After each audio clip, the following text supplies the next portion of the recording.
Well, hello and good evening. Welcome to Foothill College for this pivotal AUDL West matchup between the 4 and 5 San Jose Spiders and the 4 and 5 San Diego Growlers. Hi, folks. Kevin Dana alongside David Pug Anderson, Jesus Avila, our technical director, and Pug. How big is this game? Two teams in a three-way tie for second right now. You saw the promo just there. Each team has won one game against each other. This is the last meeting of the regular season, so the winner gets the all-important tiebreaker. Yeah, the tiebreaker could end up very important. It might not matter at the end, but this is still a must-win game either way because they're fighting for that second place, and you got to almost win out, if not win out. I mean, we'll see what happens, but it's going to be interesting. So San Jose will be pulling. Let's take a look at the starting D-line for the Spiders, starting O-line for San Diego. This is what it looks like. San Jose throwing out the following D-line: Justin Norton, Matt Crawford, Andrew Moore, Brandon Fine, James Yeager. He hasn't played since April 21st against Los Angeles. Thomas Lassiter and Nick Herning. Looks like there might actually be a couple of changes in there. We'll update you as that goes on. And for San Diego, this is what it looks like for them: Sean Hamm, Michael Tran, Wes Groth, Jake Gutkowski, Tim Okita, Travis Dunn. He's one to really watch out for. 6th in the AUDL in plus minus, and Scott Radlauer, number 94. Yeah, it looks like Yeager may not be starting. We heard he was coming back from injury for this game, but it looks like he might not be on the first D-line. He's normally one of the D-line leaders for the Spiders, though. So it's going to be Aaron Shee who takes his place in lieu of James Yeager, but he is reportedly back and available to play today. All right. So Here we go. San Jose will be pulling. The Spiders won here in overtime 18-17, and then the Growlers won at Mission Bay High School in the 6-1-9.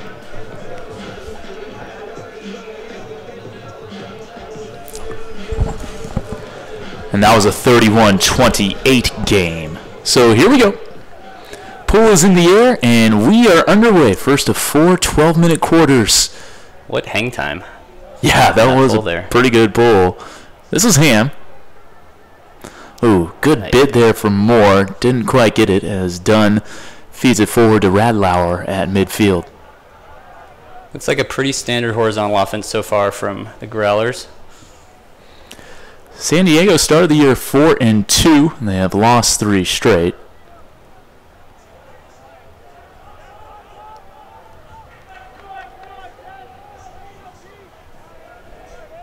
Goes out to the far side, Gutkowski with the flick. Keeping it on the break side and just kind of waiting for somebody to make a break. So watching this stream, we'll get the scoreboard up in a second. Oh.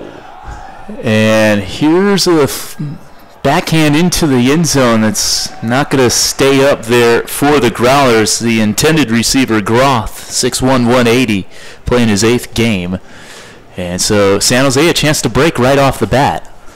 Yeah, it looks like they just played really good downfield defense, made the Growlers try and move it around a little bit to open somebody up, and nobody quite opened up until they were forced to punt it there. Herning looking for Fine, and a nice block there for Ham. Gets it back. Another chance for the hold. A little more than a minute gone by here in the first quarter. Gutkowski, a little more than 15 yards away from the end zone. This has been a key for San Diego. We talked with one of their injured players. Ooh, diving grab, Trevor Purdy. We were talking with him before the game as the Growlers strike first. They get the hold with Michael Tran getting the goal. So it's a 1-0 San Diego in front, 10:33 to go in the first quarter. Yeah, the Growlers fortunate to keep that hold. It was kind of a quick turn that the Spiders got there, and then could not quite haul in that throw in the wind. But Pug, we were talking before the game with Trevor Purdy, and he said one of the keys is red zone efficiency with this team. They want to be 80 to 90%. Yeah, absolutely, and we saw exactly what he's talking about there. They wanted to be really chilly in the end zone, and then they threw a long huck. We should note the wind is definitely going left to right, north to south, and so hucks that direction will keep going long all night until that slows down a little bit, which means we'll see short poles going right to left also. And we see a short pole right there. Here's Sonny Zaccaro. Very good handler for this team. Lynn. He's also done some good work on the D-line this year. Looks like the Growlers are doing an interesting switch with the handlers. And I was about to say the Spiders are doing a good job taking their easy releases, but that was a hard release. And Pug, we were talking about it before the game as a turn right back to San Jose. The Growlers not necessarily playing traditional defense as San Jose does get the whole Jackson Stearns thumber on the feed. Was that a hammer or a thumber? I wasn't watching the throw. I just saw the throw. Looked like a hammer. I was looking downfield. Did it happen? All right, good. It was a hammer. So 1-1. Thought he threw a righty thumber, and I was like, how can he do that in throw? 9:42, make it 9:51 to go here in the 9:51 to go in the first quarter.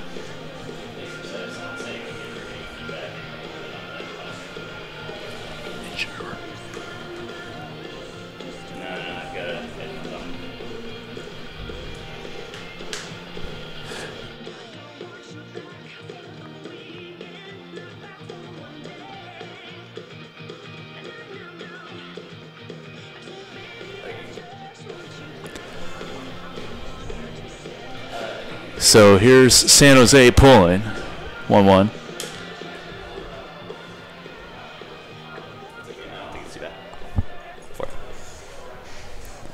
San Diego back on offense.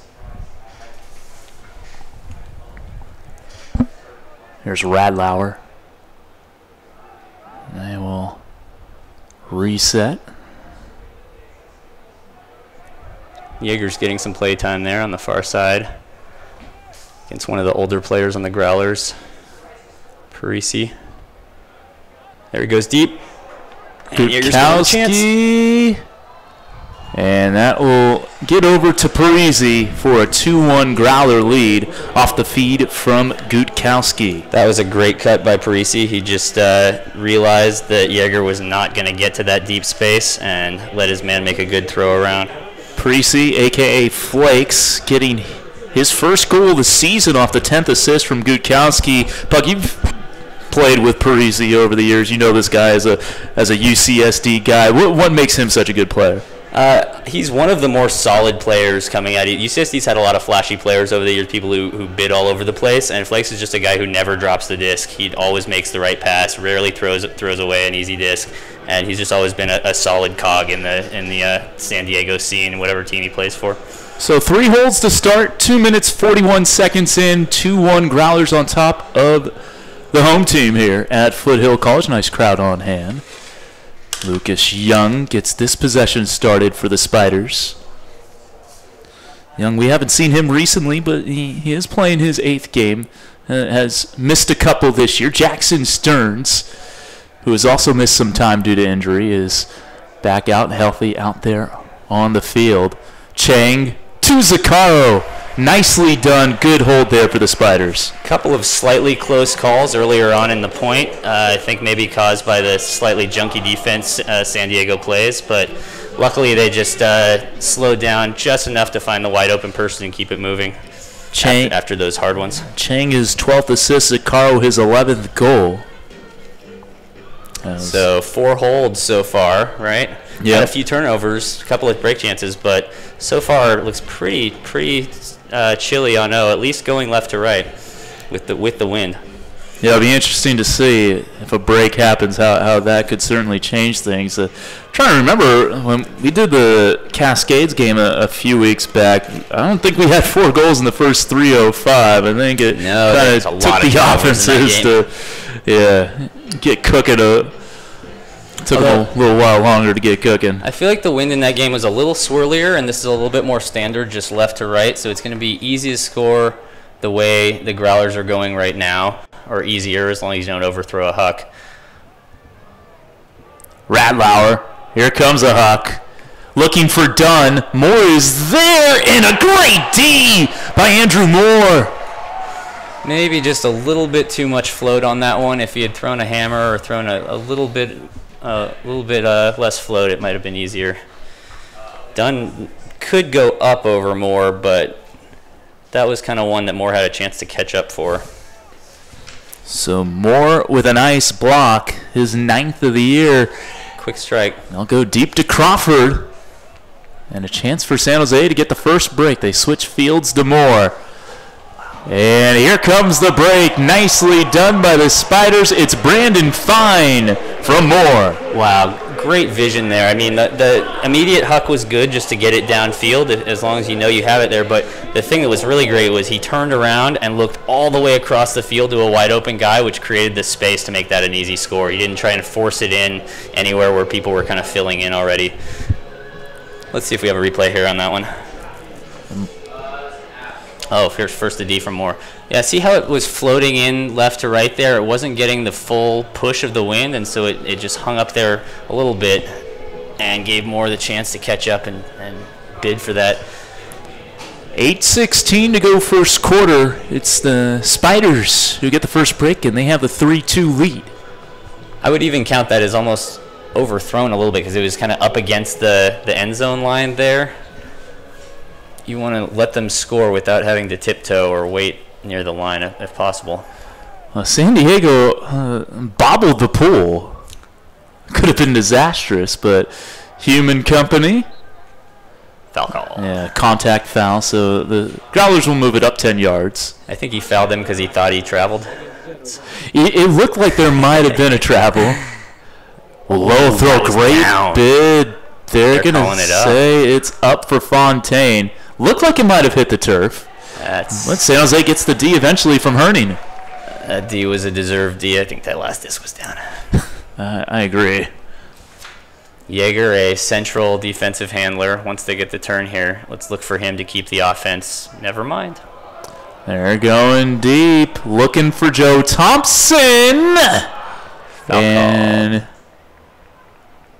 nothing there. Hume with the mark there in the end zone on Thompson. Looked like he wanted a push in the back, but it was more like one of those Steph Curry shots where he kind of jumped left into the defender that wouldn't have held him.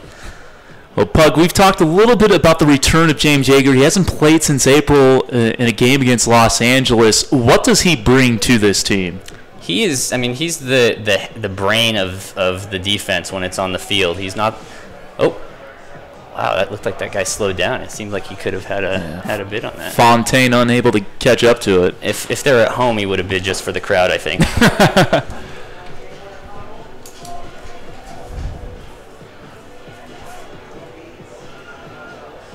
So the Spiders moving around with their handlers again,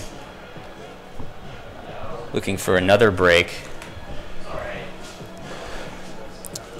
A number change. You see a number 17 running on the field. That's Brian Roach's jersey, but that's actually Tyler Condit. That's right. Condit traditionally wears 35. He's wearing 17 today. They're very similar body types, so, it's not much difference. Yeah, tall guys. There's Hammer. Hammer finding Thompson, and it's 4-2 Spiders. Another break for San Jose. Wow. I've seen, I think, 3 of those arounds toward us that San Diego has turfed or almost turfed, that they seem to be having some problems with the wind coming against that right there. They're not getting enough float on it, a little too much edge on the disc, and it's kind of causing problems for their offense right now. Even if it's caught, it slows everything down because it has to be a bid. Great job by the Spiders to take advantage. They just needed one turn there and worked it in softly. They didn't try and huck that right away like they did last time. Thompson, his 10th goal off the 3rd assist from Hammer, and Hammer played a huge role these last 2 weeks on playing defense against one of the best players in the AUDL West, and Mark Burden of Seattle. Yeah, the Spiders' strategy to throw Andrew Moore and him as a duo against one of the Cascades' best players. Great strategy. Turns out it worked really well, and Burton played some of his worst games by his own word. Yeah, to your point, Pug, his first 6 games of the season, 50 assists, 19 turnovers. In the 2 games against San Jose, 7 assists, 13 turnovers. Wow, and there's another bid. Almost a crash between 2 Spiders, but it was after the bid, no fouls. Ethan Fowlett, the D. Lynn looking deep for Moore. Can't catch up to it. Moore saw it late. He didn't quite get the read on it until it was already a little bit too far past him. Let's see if we get a replay on the D here. Would have been a very tough over-the-shoulder grab. But again, the Fowlett D right there. Just a bad idea by the Growlers thrower there. A little more than midway through the first. 5:24 and counting. That's a trust throw to space on the break side. She was attempting to get the block. Okita. Another big floaty break. Here's Ham. Marked by Fine. That's not a put that's going to work. And Moore is there. That's funny because Travis Dunn is normally who they trust to go deep, but Moore just outran him there. Fine's got it. Needs some support now. San Jose is in the red zone. I like how the Spiders are striking with kind of half-field hucks quickly to get the disc away from their end zone. Crossfield hammer. She gets D'd there by Radlauer. Way to use his height there. You talked about the kind of collective height of this San Diego team before the game. They all do seem to be about 6 feet tall, which means that if you try and send one of your shorter handlers deep, like she went there, they're going to have a play on the disc if you throw it over the top. Only the Spiders player had a read on it. Oh, good bid there. Just doesn't quite work out for Wes Groff. He saw that way late. If he had seen that any earlier, he catches that. So San Jose still a chance to go up 3. Lots of turns in this game so far. But it seems like the Spiders' turns are all attacking the end zone so far. Get a whistle and timeout from the sideline. The first of 2 first-half timeouts taken by the Spiders. Looks like Tyler Grant wants to slow this down, grind it out to a 3-point lead if he can going into the end of the first.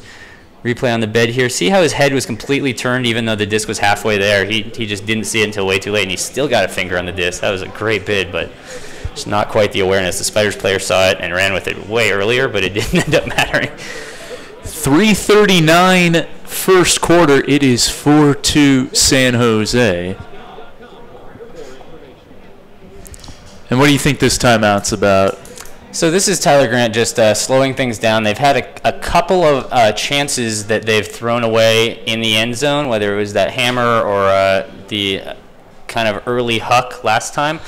They've converted a couple of chances, obviously, but the chances they've converted were easier unders, just taking what the Growlers Junkie D is kind of giving them. And I think that's probably what Tyler Grant's telling them right now is take what they're giving you, trust your offense. We've run this offense all year for a reason. I think they expect to take the easy ones through their handlers, and when they need to get it downfield, they can. But their handlers just know each other really well, right? They should be able to get them going easily. The last couple of games against the Growlers, that Junkie D I think has caused them some problems, but Tyler was telling us before the game how he wanted to adjust their handler's position and their movement for this game, and I think so far it's paying off. I don't see the Growlers defense really hurting them at all. It's just been a couple of throws over the top that hit the ground. So out of the timeout, we'll start. Look at that big poach over there. So they're immediately going to move it, and they're going to keep moving it. Zakaro, Chang, and Lucas Young doing work here for the Spiders to start off the resumption from the timeout. And Jackson Stearns, the deep threat for the Spiders. Here's Saban. And they'll reset to Zakaro. Flicks it forward. Nick Murphy has fouled it in the end zone. Nice play. So that was interesting. That first time that the Junkie D from the Growlers actually did have a little bit of an effect. The Spiders were able to work around it, but you could tell that there were kind of 4 handler defenders at various times kind of moving around the handler space there where there's only 3 Spiders. And what that means is that once you do get it through those poaches, you've got an advantage downfield, and you see that they're going to score pretty quickly once they do get it through past those initial handlers. But it took them 5 or 6 throws until they opened up a single under against that junk. So I would say San Diego would call that a pretty successful D off that timeout. 5-2 Spiders. They've scored the last 4 goals. Yeah, unfortunately, it was successful D off of a break chance, not off of a D point that tired out their O-line. Good pull here from the Spiders. Keeping those deep downwind pulls. Tran back to Okita. The scoreboard says 4-2, is that right? Yeah, it's 5-2. It's 5-2. They'll update that. Yeah. We got it right for you on Twitch. Gudkowski back for Okita.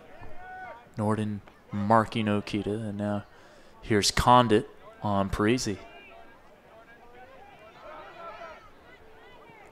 Tran and Okita running into each other, and perfect put for Gudkowski, who catches that one in the end zone. Yeah.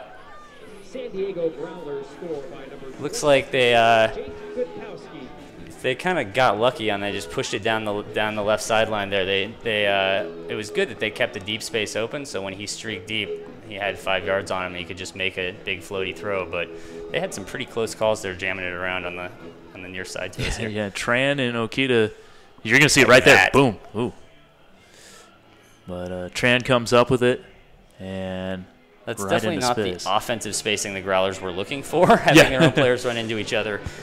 But at least they caught the disc. So the Growlers within 2:53, 2:31 to go. This is the only AUDL West game of the weekend. The Aviators, FlameThrowers, and Cascades all off.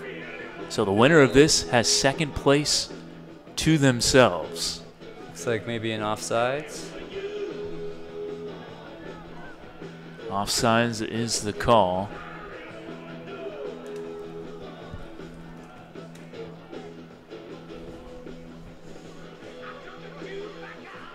Is that ref Waffles right there? That is Ollie Waffles. Yes, he is a coach for B-Dub. I think he played for B-Dub last year.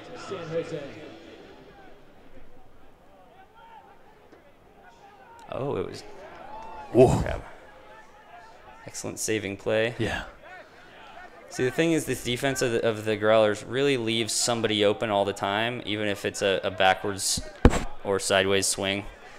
And as long as the Spiders keep taking that, they should be fine. That still pretty much counts. But see, it's almost a four-man cup. It's a big, which is pretty standard for San Diego teams in general.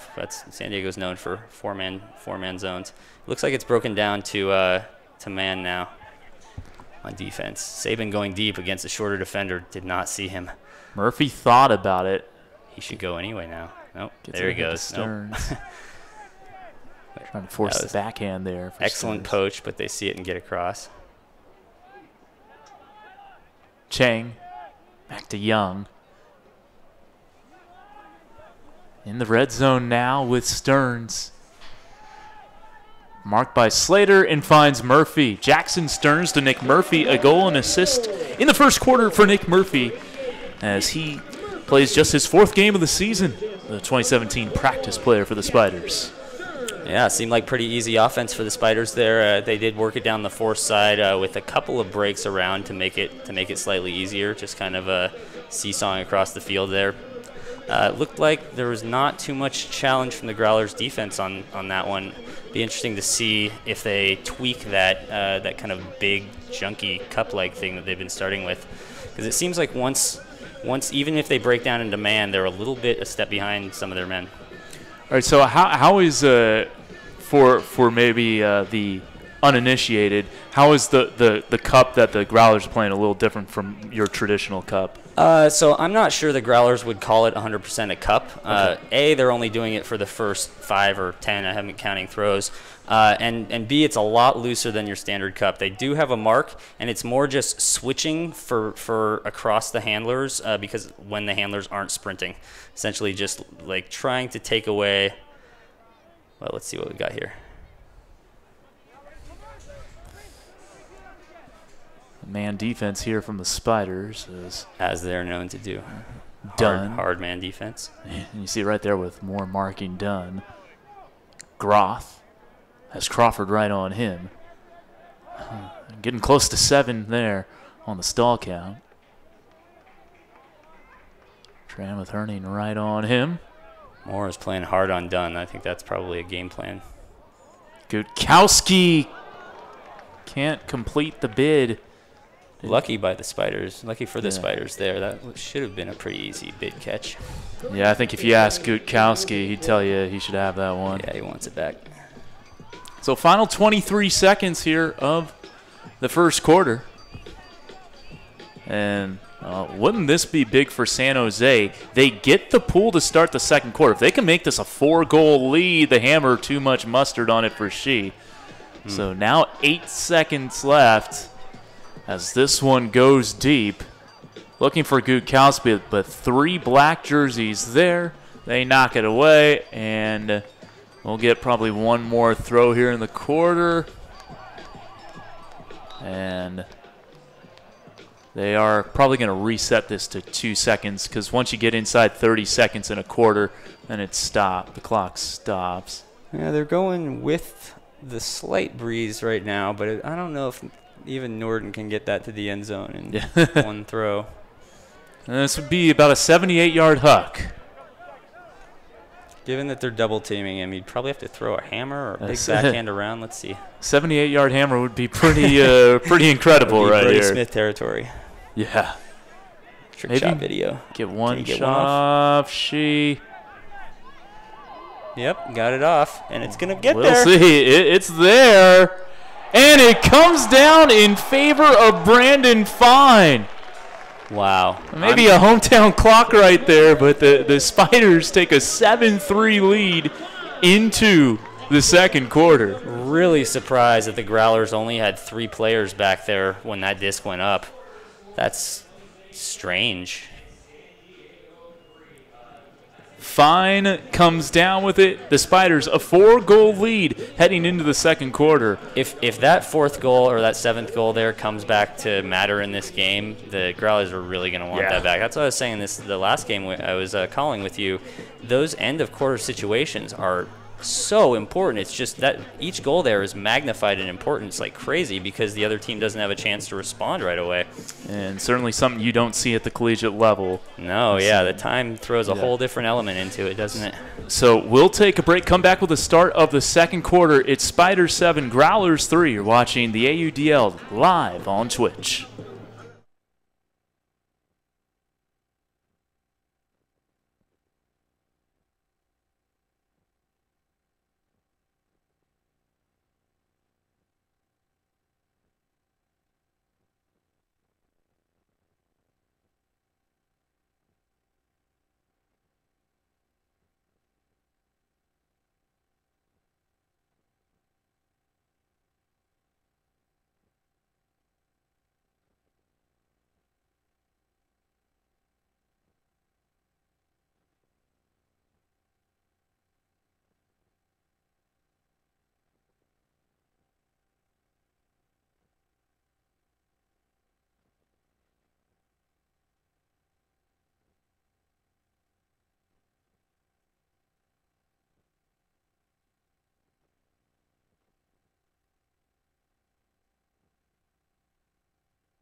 Welcome back here to Foothill College as we get ready for the second quarter. A great first quarter for the Spiders. They lead the Growlers in this all-important matchup 7-3. Kevin Down alongside David Pug Anderson. All right, Coach Pug, what'd you see in those first 12 minutes? Wow, well, the Spiders jumping out to that 7-3 lead, almost, it feels a little bit like last week where it just happened all of a sudden. Like it was really close, 2-2. Last time it was 2-3. And all of a sudden they were winning 8-3. Now they're up 7-3. It was just a bunch of quick breaks. You know, they get the turn and then score relatively easily off the break. Not a lot of resistance.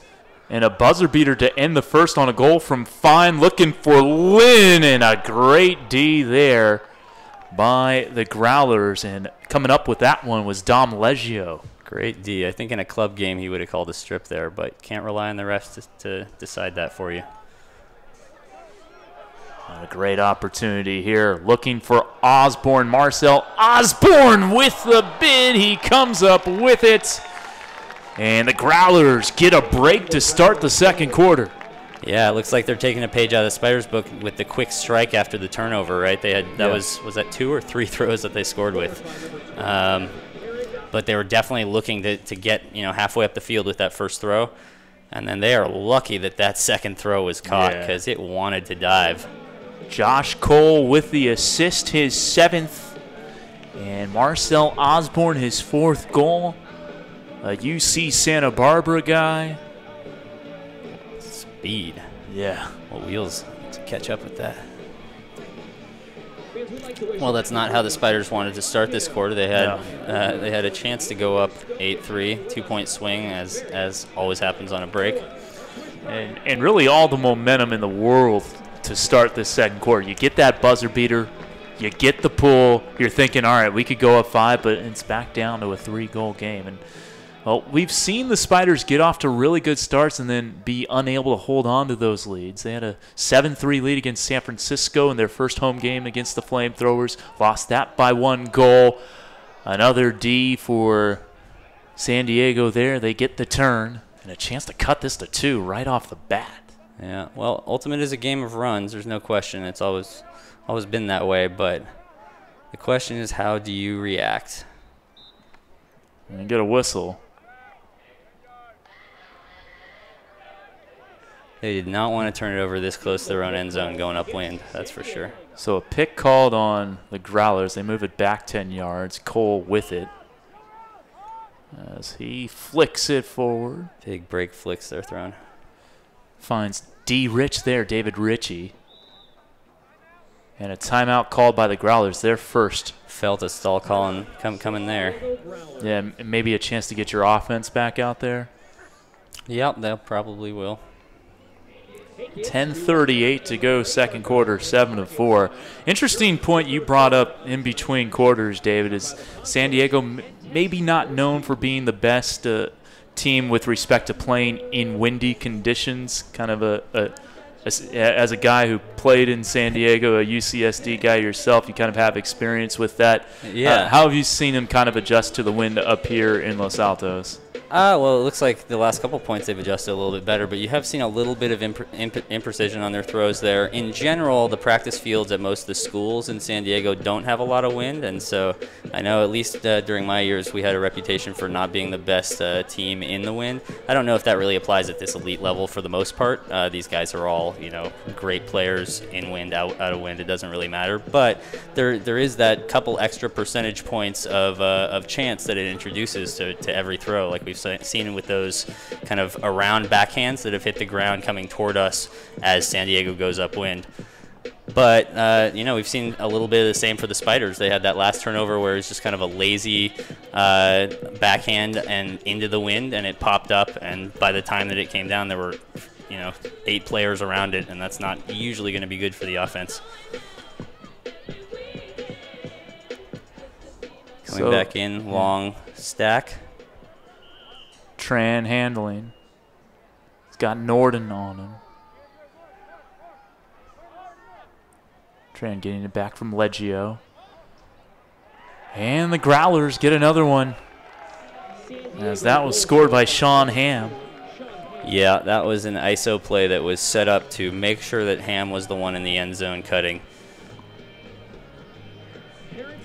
Sean Ham, the 2-year Spider, won an AUDL title with San Jose in 2015, also played with them in 2016. This is his second year with the Growlers, and it's 7-5. Yeah, the Spiders know Ham very, very well from him destroying other teams when he was playing with the Spiders. He's just one of those players that is always in the right place. He knows where the right place will be before it develops, and he gets to that spot early. He knows, and it's not just about the space, it's really about what his defender is doing. Right there, he just caught his defender glancing somewhere else, and that was the time that he used to make that cut for the score. The Spiders, 2-time AUDL champs, won it their first 2 years, got to the playoffs last year, looking for their 4th playoff appearance in 5 seasons here in 2018, and a win here would really help their cause in achieving that goal. Winner gets second place all to itself for the weekend. Spiders just working it easy. Oh, there's the breakthrough. Let's see if they try and attack that or if they let them catch up. Nope, still attacking. Murphy. Sabin to foul it. Takes the easy. Nice flick to Stearns. Fake to Scuber. Now for Young. Did he catch it in the end zone? Yes. Lucas Young off the feed from Jackson Stearns. And the Spiders get a key hold. Great decision from Jackson Stearns there. He had at least 3 bad throws that he could have thrown before he waited to throw that. He waited for Young to make that really hard cut. It took a few seconds for that space to open up because there were already players there, and those bad throws were to those players vacating that space. It was great that he waited for that to open up and just get an easy backhand there. Easy, even if it's a lefty backhand. For Stearns, his second assist, and it's 8-5 San Jose.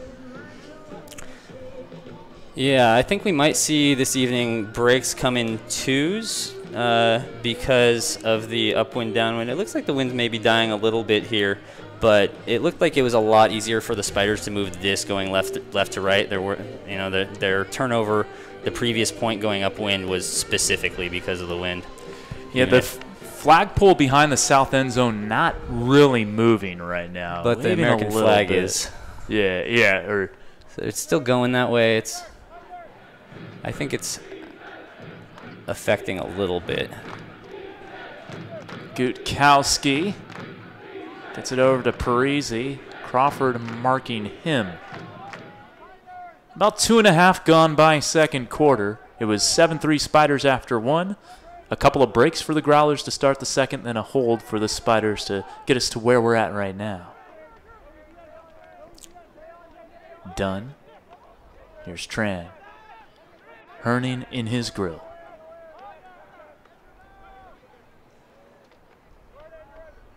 The former Spider with it right now.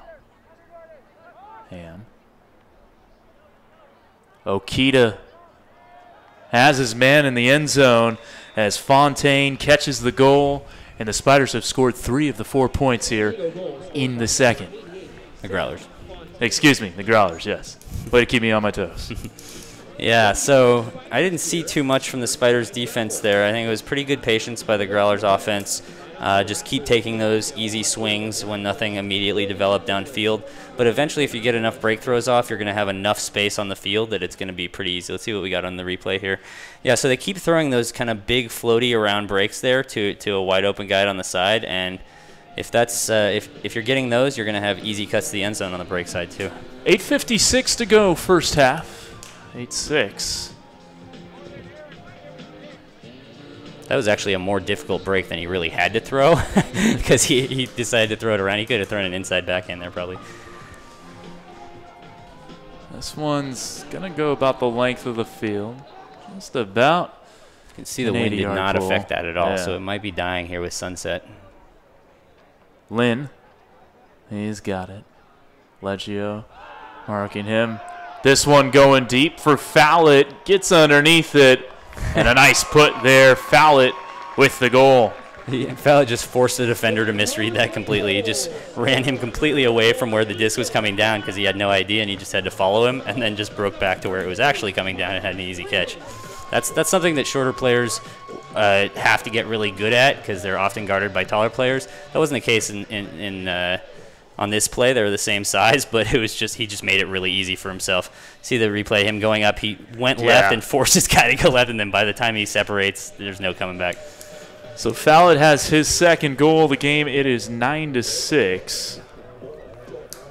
He was actually San Jose's defensive player of the year last year. And he's moved to the O-line and has really put up some good numbers. Coming into this game, 25 assists, 20 goals, a plus 41.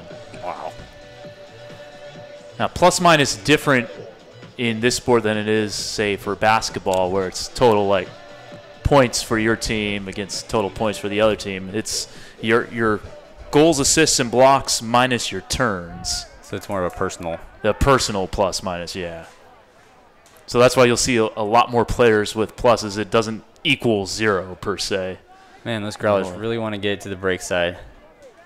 See that guy Dunn coming across on the break side. He's always going to be – there's somebody standing there all the time. Okita looking for Ham. And skies his defender for the goal.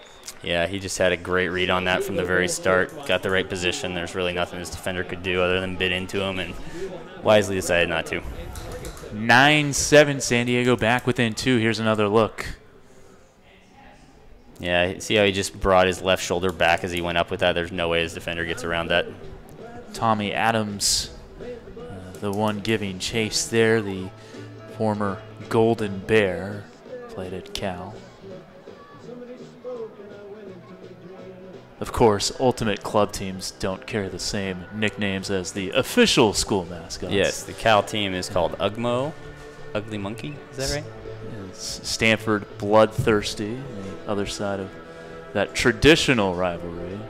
Speaking of Stanford, Gabe Hernandez, who tore his ACL Collegiate Regionals, was recently named the Callahan Award winner, so congratulations to him. He sung the national anthem before today's game. At least he got to contribute somehow. Yeah.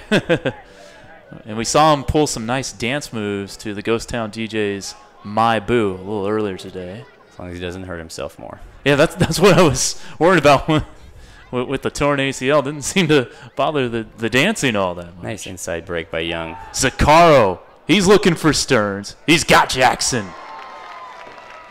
And it's 10-7.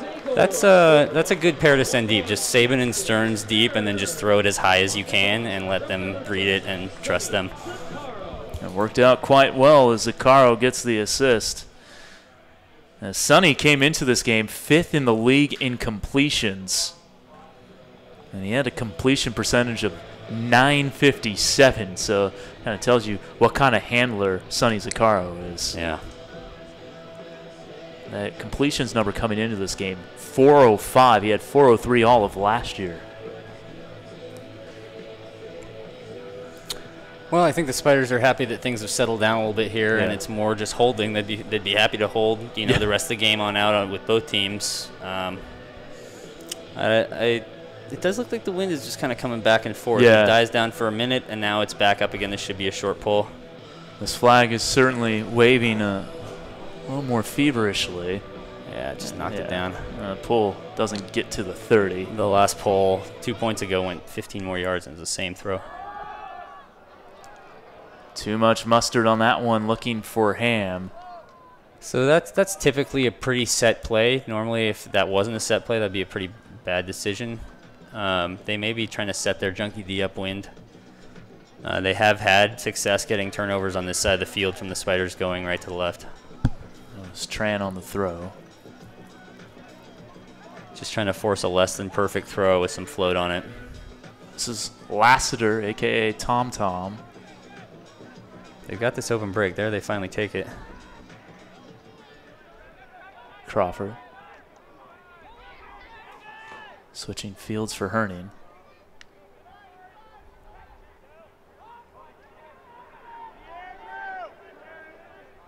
Get some yardage there to Moore.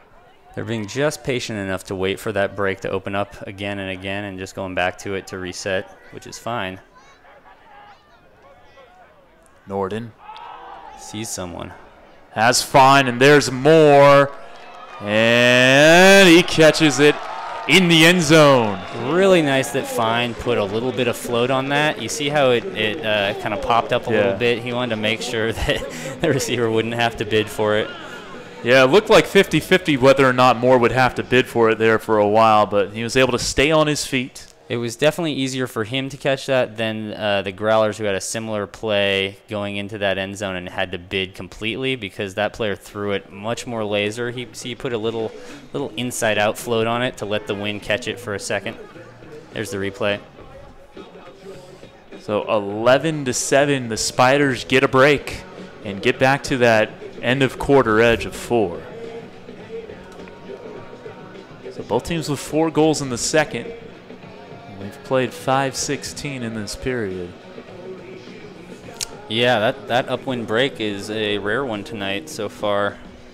I bet the Spiders are feeling pretty high off that because this is another great break opportunity. Like I said, breaks can come in twos, especially if the first one comes upwind. It's a lot easier to get the second one. So the Growlers will center the disc as the pull goes out of play.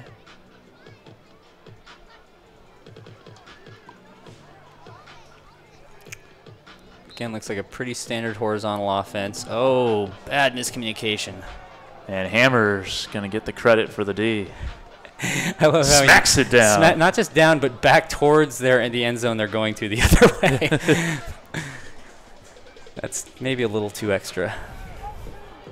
Oh, great bid there for San Diego. Wow. Great play by Wes Groff. getting the block and getting it back to the Growlers. I'm actually pretty surprised the Spiders didn't try and huck that in the first couple of throws there, going downwind. Would have been their first 5-goal lead. Instead, one of the owners of the Growlers catches it in the end zone. That is Will Griffin, who's wearing the Justin Goodman jersey today. One of the co-owners of the team, alongside Ryan Slaughter. 11-8. Yeah. Oh, here comes the replay. You're going to see the Groth bid. Oh. Meant for 24, just didn't quite see the bidder coming. He thought it was going to be an easy grab for his teammate. So the lead back down to 3. The Growlers joined the AUDL West in 2015, the second year that the AUDL West was in formation. They play at Mission Bay High. And they have a key absence this weekend. Steven Milardovich did not make the trip. A defender. Does have 17 assists, a plus 24. Yeah, he's key to their D-line. And their O-line when he plays on their O-line. He's key to their team. And Trevor Purdy, another key player, is out this week as well. He did make the trip, but the Growlers only playing with 19 active. You can have 20 active players. As Zapin looks deep. Not enough float on that one for Fallett. Yeah, he got on his horse there, but just couldn't float it up. I think if he had it back, he'd wish he had thrown kind of an inside-out backhand there to get a little bit of wind under it, like that last pass the Spiders scored on. A chance for the Growlers to get back within 2. I've been wondering how they've been getting all those breaks off, and it's because of that lefty handler there getting those big around lefty flicks that there's really nothing a defender can stop if you're left-handed in throwing those.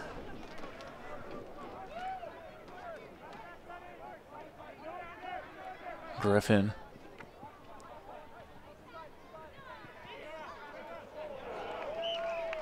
Aiden Hall got fouled by Zaccaro. Contact foul against the Spiders. So 10 yards forward for the Growlers. Aiden Hall, another one of the 4 Santa Barbara guys they brought up.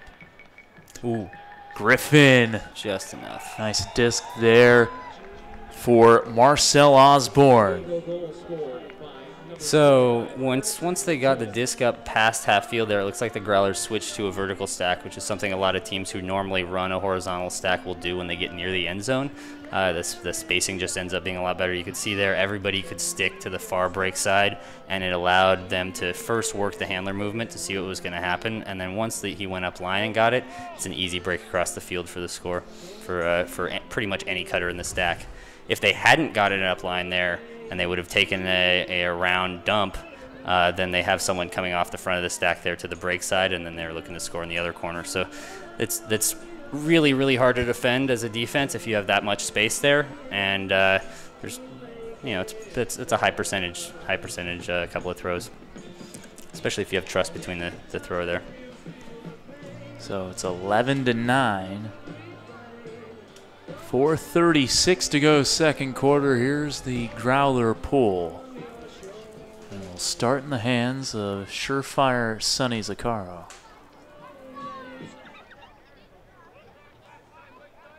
She.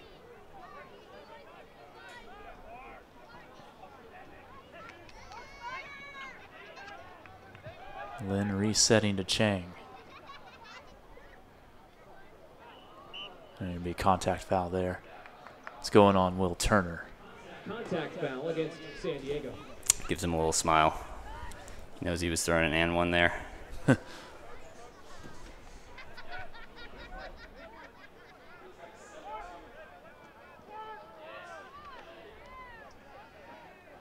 She. Ooh, Norden breaking deep was wide open. Instead it goes to Chang. Crawford for Zaccaro. Great throw to space. Spiders hold as Zaccaro gets the goal. That was really good patience by the Spiders. They had multiple shots that they could have taken, that a lot of teams would have taken, that they holstered until they got a big open break. So San Jose bumps its lead back up to 3. We are under 4 minutes to go, second quarter. Let's see the replay there. So they got the swing off, got the break swing off, and then the big open space throw. Crawford, the assist, he came into this game with 13 assists, completing 91% of his throws. Very reliable. And a nice hold there for San Jose. Looks like Jaeger's on San Jose's D-line again. Coming off that injury, I don't know how much he'll be bidding or how hard he'll be running. He'll probably play a handler. He's normally a really strong handler defender, positioning-wise. Tran will kick this point off for San Diego. He goes to Fontaine. Sam Fontaine, a UNC Asheville grad. Used to play for the Charlotte Express, a team that has since gone defunct. And they just keep throwing those big floaty breaks there. If the Spiders find a way to clamp down on that, I think they could really stop this defense. What defense? Oh, man, what a mark. Number 5. Block on the mark for Crawford, who trying to bookend the point, but the throw getting away from him there. Jaeger threw it before he turned his head. He wants that back.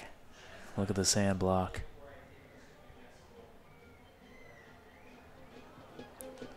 Play back in. Getting the block on the dump there. But San Diego still has a chance to hold and get within 2. Okita lofting it forward. Done. Ooh. Great play by Ham. Missed the easy catch. Made the tough one. Man, that lefty around flick is just every fourth throw. Or a big high release. They really want to keep it on this side of the field so that they have more space for the field to throw with that flick force. Yeah, he's going to throw that every time if he doesn't have something obvious on the open side. Another one of those around flicks you were talking about. Gets it back from Tran. And didn't catch it in the end zone. Fontaine has to bring it out.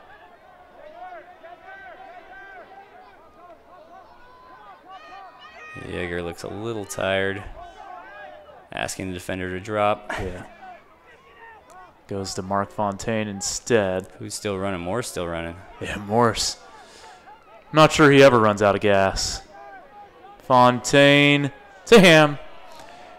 And a hard-earned hold for San Diego. Jaeger walking off, not happy with himself either. Not happy with his injury, or maybe he's just a little out of shape from not being able to play for a few weeks. Yeah, again, he hasn't played in about a month and a half. Yeah.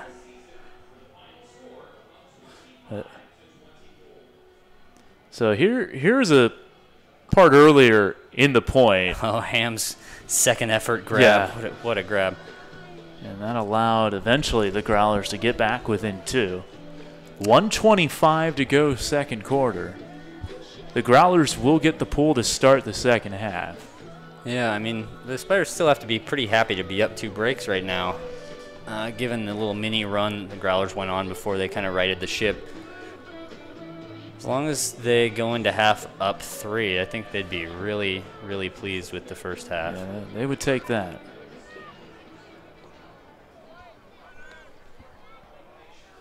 Let's see how much they try and milk this to see if it's going to be the last score or if they give their defense another shot. That's what I was about to ask you, Pug. Is this a possession you see there's 1:25 left on the clock that you maybe take a little more time than normal?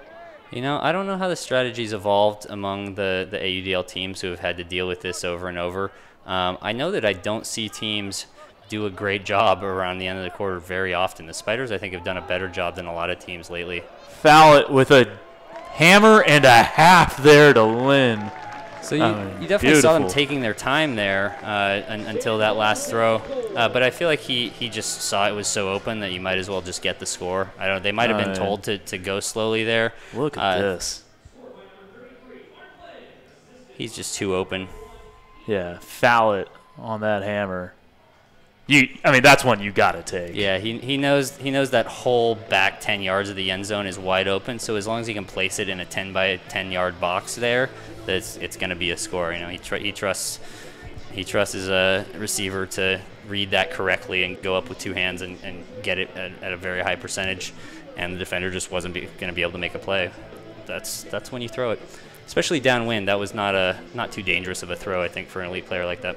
So now the task for the Spiders: keep the Growlers out of the end zone for the next 53 seconds, or let them score very quickly yes, and try and put another point on the board right at the end. And that's the question of how this strategy evolves for the AUDL. I think I just don't see teams actively executing strong game plans when you starting out with a minute or minute and a half left. Cole to Groth, working off a shortish pool, so not a whole lot of ground for the Growlers to cover. A lot of switches. 30 seconds remaining. Under 30 seconds. Ooh, that one almost hit the turf, but a deft play there from Dunn, one of the more reliable players on this Growlers side, and flicks it into the end zone for Groth.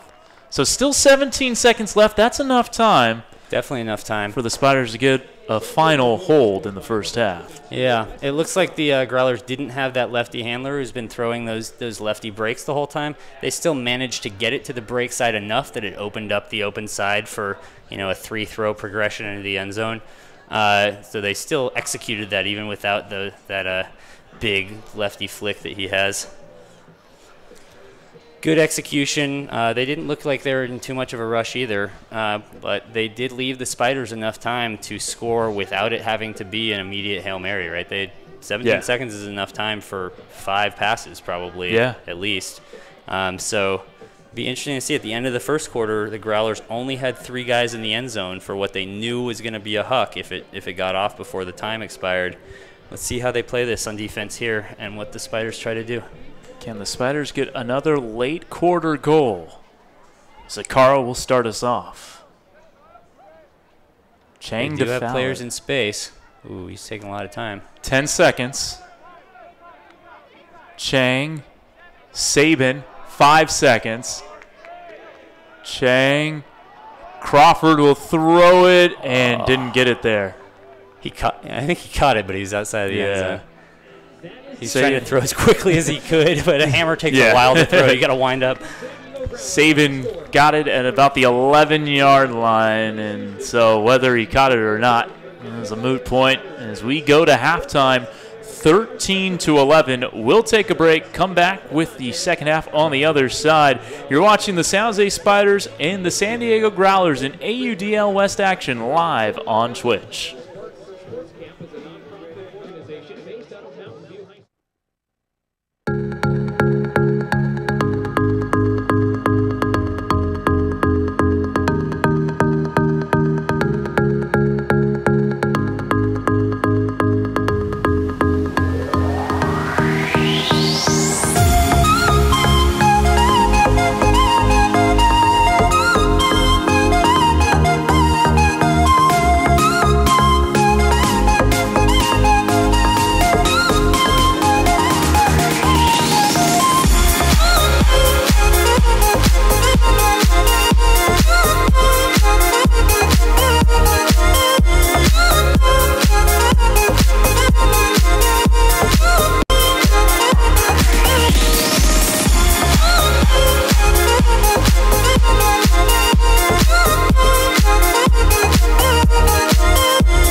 Through, and there it is. They read it. Laviolette can see him from a mile away. Dishes it deep to Bray. Mitch is also running it down. I think it's to Mitch, baby. It's Mitch. A huge play.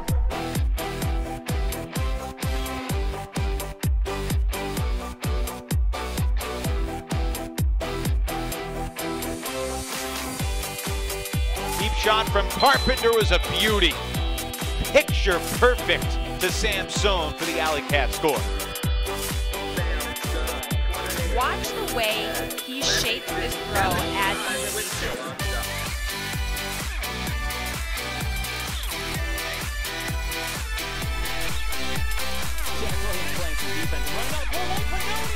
Oh my goodness!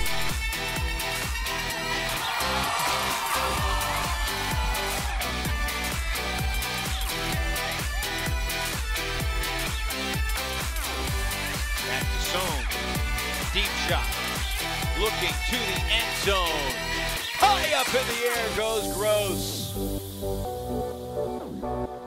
His leaping ability on display as the AlleyCats strike quickly.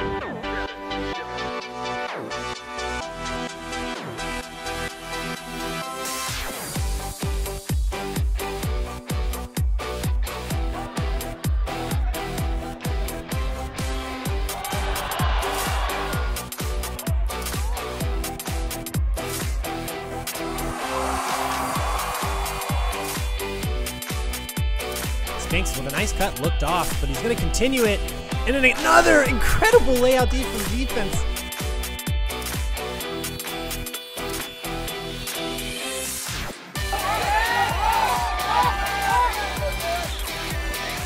Rose, what a bid! He's in the end zone for the AlleyCats.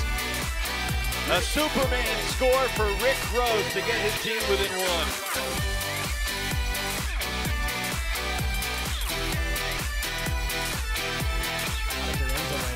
Nice long one, but Rude unbelievably right back.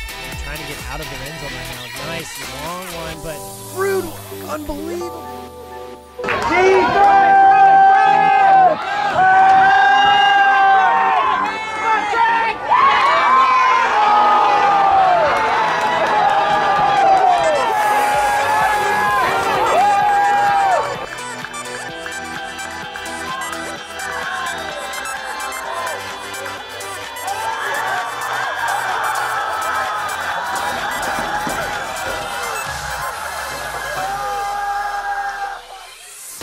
Carpenter launching, Jacobs going. In the end zone, what a play by Jordan Taylor. Rising up for the wind chill defense and denying the Indy score.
Gets the bobble.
About to begin here at Foothill College, the home of the San Jose Spiders. Through 24 minutes, they lead the San Diego Growlers 13-11. Kevin Dana alongside David Pug Anderson. Pug, what did you see from the first 24 minutes of action? Well, it looks like the Spiders managed to make few enough mistakes that they never got that lead run fully back at them. They're still got a 2-point lead here. I think they probably went into halftime feeling pretty lucky that they didn't give that up, because it felt like San Diego was coming on at the end pretty strong, especially the way they played that end of quarter situation where they managed to get that 2-point lead and then have traded 2 more points without the Spiders getting back to that 3-point lead at halftime. Feels like that was the momentum that the Growlers wanted going into half. We are underway in the third. San Diego getting the pull. Ratlauer lofting it deep for Jutkowski, and a big D in the end zone for the Spiders. Nicholas Herning getting the block. Uh-oh, injury. We have an injured Growler, slow to get up. That's the former Spider, Ham. Sean Ham, number 2. Looked like a pick here. Kind of ran into a guy. What a sky, though, there for that deep. The wind has clearly died after halftime here. Thompson for Lassiter. Tran on him. Expect that upwind, downwind strategy to not really matter anymore. Be nice for the Spiders if they could get an early break, and they might get it on that throw. Not quite. Tommy Adams caught it on the 10, basically. Thompson's into the end zone, and the Spiders a break to start the third. Great patience there once they had it not in the end zone. If you look, there's 5 Spiders walking off and only 3 Growlers that were in that area. If they had thrown it and turned it there, they would have been real mad at themselves. Way to wait a few seconds and wait for the open player to open up just crossing the end zone line. Norden getting his 13th completion, first assist. Thompson on the goal, his second. Let's see the Huck go up here on the replay. Just too much air under that. He's got about 6 inches on him. The defender's got about 6 inches on the offensive player there, so anything up in the air was a pretty bad idea. He should have found a way to throw that to space and let the offensive player run to it so that the defensive player could never get up. Well, what was that defender's name? That was Herning with the D. Herning. He is like 6'5" or 6'6", and he can jump. So, yeah, not the best decision on that Huck. Former Seattle Cascader Nicholas Herning played with the Cascades back in 2015. Also plays for Stanford Bloodthirsty. That makes sense. Looks like a smart player. And if Gabe Hernandez was healthy, maybe Bloodthirsty would have had a better showing at Nationals. As it was, UNC winning Collegiate Nationals on the men's side, Dartmouth on the women's side, defeating Colorado. Lots of breaks here. This is just what San Diego wants in terms of their offense. Oh, at the last moment, Fine got a fingertip on it to deflect it away from Parisi, just enough to throw Parisi off a little bit. Yeah, Parisi's known for being in the right place at the right time. He's not a super aggressive player, and so Fine knew if he went up and touched it at all, he was probably going to get that D. Parisi was relying on the fact that he thought he had his man beat and just would go over his fingertips. He was not prepared for that. Lassiter here, as the Spiders look for 2 breaks to start the third. Look for them to be pretty patient here. The wind has died a lot, so they have a chance to just take the easies. Sabin and Moore almost ran into each other. See him pointing for his dump. Cut. Yeah, rising stall count. Surprised that was not a stall.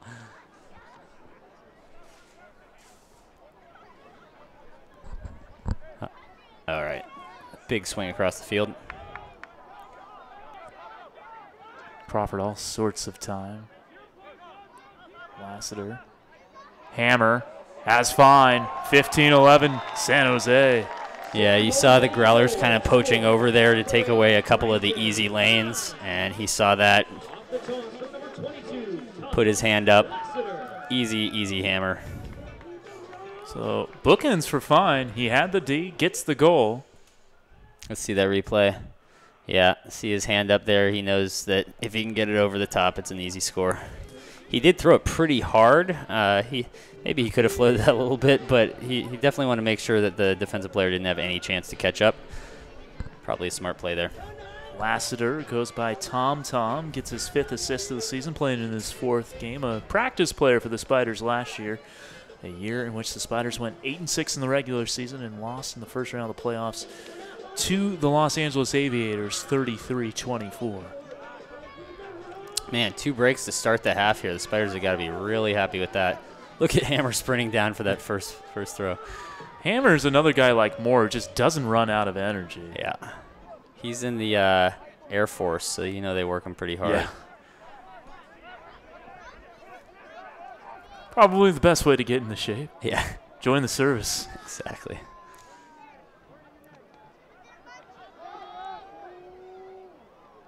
Too much on the put there, looking for Okita. Was Wes Groth, excuse me. You see Okita does not have much of a height advantage on anyone, so he knew he had to throw it out in front and let him run to it. Unfortunately, he just put it too far for him. Hammer really wanted that to be a floaty disc so he could jump for it. Okita, one of the smaller growlers at 5'8". And Hammer's only 5'9 or 5'10", but he loves to jump. Yeah, listed at 5'9". There's Hammer. UT Dallas guy. Part of the Roughnecks organization in previous years. Dallas winning the 2016 AUDL title. Looking for Hammer, and that was deflected just before it could get to him by Gukowski. Dangerous D. You'd think Gukowski would catch that. Hammer almost caught that on the reaction there. They do say catch your Ds, yeah, right? Exactly. That's why. Oh, and that throw just rose a little too much to be handled there by Okita, and San Jose gets it right back. That is lucky for the Spiders. That was a bad huck on that turnover, and they are really lucky to get it back on this side of the field. Hammer's still open. For Herning, came down with a foot on the 10, wasn't inside it. Hammer was trying to throw that score. He wanted him to catch it inside. Way to jam it in. Gets to Thompson. So 3 straight for the Spiders to start the third. This is their largest lead of the game, Pug.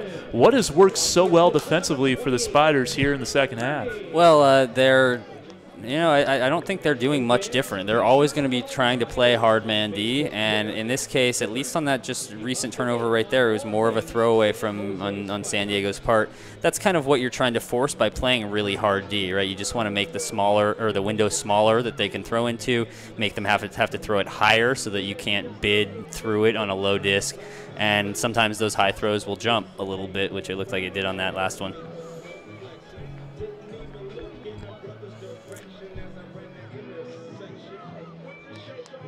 Yeah, so the Spiders are just taking advantage of the opportunities that the Growlers are giving them at the moment. They've had one turn here for, 3 points in a row. 16-11 now. Previous largest lead was 4. Of course, you only go by 1, so that would be the case. See, that's a throw that he had to throw higher so that Moore wouldn't lay out D it. Here's Max Hume.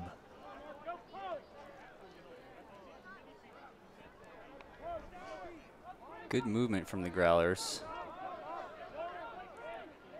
They were jamming it, but they get it out to space. Fontaine has plenty of space. Gets it back from Turner. There's that lefty handler, Cole. Back out there for the Growlers. It's almost a cheat code, that lefty flick he has. I mean, they're forcing backhand at the moment, so they're switching it. It's weird. Well, there's the lefty flick, and a great D by Moore again.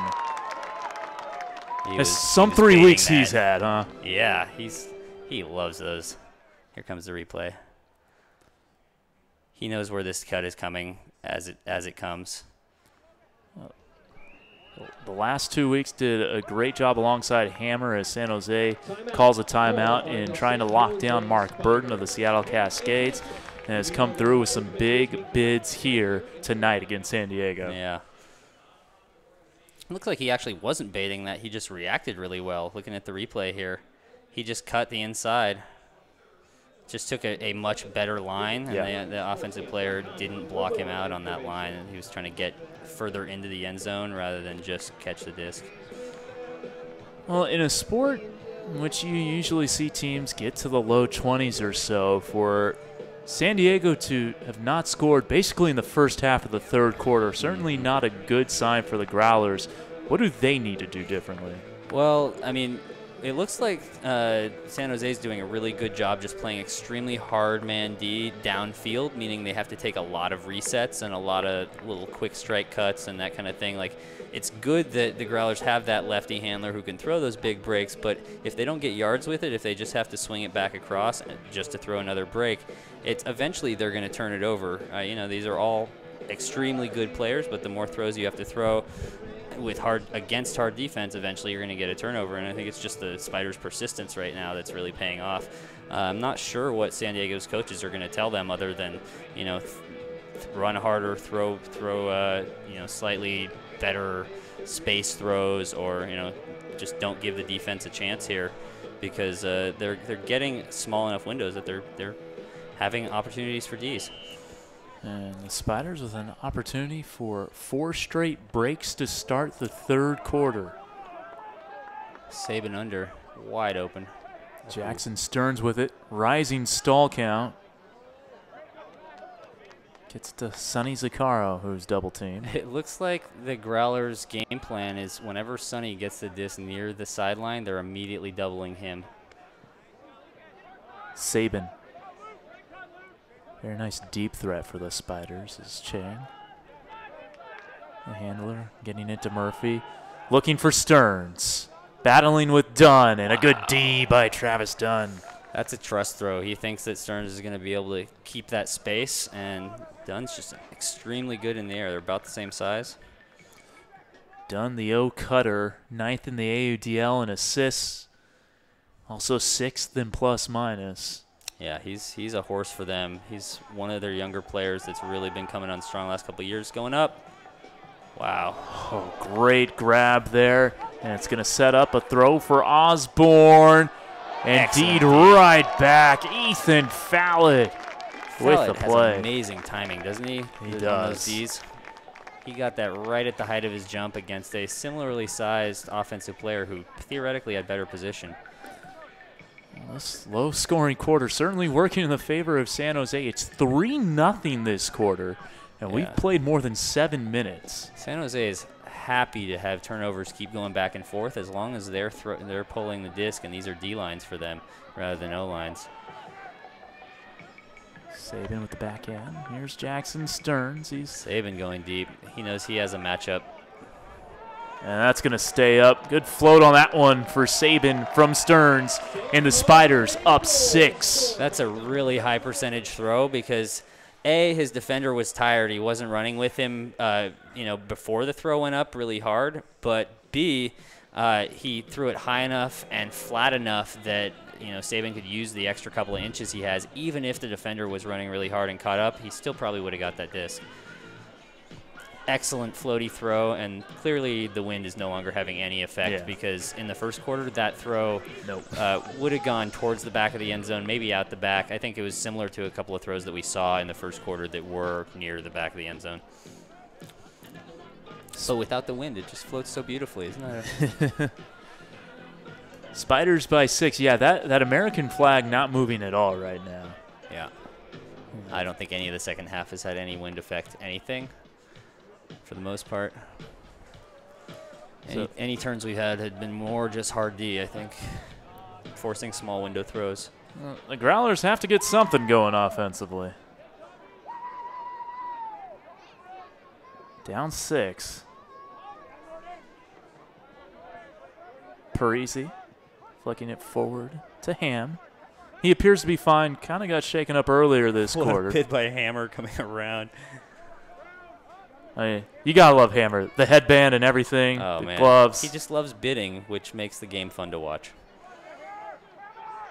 Turner, nice fake. Stall count's rising, and Herning there with a D. That is some handler D right there. being quick enough to recognize that going up. So many of those throws just go over someone's shoulder. And again, the stakes of this game very high. These teams 1-1 against each other last meeting of the regular season, so winner gets the tiebreaker. Yeah. And right now, San Jose in a great position to own the season tiebreaker on the Growlers. Yeah, if they both end up 8-6, that could be the key to making the playoffs. Herning for Hammer. Nice grab. And scoobers it into the end zone for Norden. Oh, that was an absolutely beautiful play from Hammer. I was wondering whether he was going to do a high release flick or a high release backhand. It was clear he was going to go over the defender somehow because his receiver had an open space there in the end zone, but he chose the scoober, which is probably one of the more beautiful throws. Scoobers and hammers come out very similarly, and they are both very beautiful. I'd like to see the replay of the score if we can. I don't know if we got it, but that was a great D, great reaction D from the we don't have a replay of the score, but that D set it all up. I mean, there was really no challenge once the D-line offense took over there. They were gonna score if they didn't throw it away. The defense was not playing too hard. It's really tough when you're an O-line and you're down a few scores. When you turn it over again, you know that you just dug yourself an even deeper hole, and unless you're really willing to dig deep and get a layout D to get it back, a lot of times D-lines will just sit there and dink and dunk it around until somebody goes deep. Or it's even worse when they just go deep right away and right off that turn. Luckily, the Spiders were pretty patient there. This is luckily for them. A Spiders team, as we take a closer look at their huddle, that is looking for their third straight win. San Diego trying to stop a 3-game losing skid. San Diego started the season 4-2, and a couple of weeks ago, before the first Cascades game, Pug, that you and I did, we talked with Tyler Grant. They were 2-5 at that point, and he was saying we got to go 9-5 to make the playoffs. Now, if they win this game, they give themselves some wiggle room, and potentially probably 8-6. Probably could get them in. I mean, it depends on who they. How the FlameThrowers do too. Obviously, you'd rather just win them all. Yeah, no question. But you certainly continue to control your own destiny if you win this game. Sure. Yeah, Don't have to rely on anyone else. They're definitely going to make it if they win out, and they're going on a run here. And they have a huge game next Saturday at San Francisco at Laney College, which is in Oakland, but it's going to be San Francisco FlameThrowers, and that will be a good one. And that's one where if they want to control the tiebreaker with San Francisco, they need to win by 4, because right now they are -3 in goal differential. Yeah, that's a tough place to be in. Well, you know, you don't just have to win; you have to win by a lot. Yeah, especially with timed quarters. It could get interesting for them. Well, here comes the pull from Fine.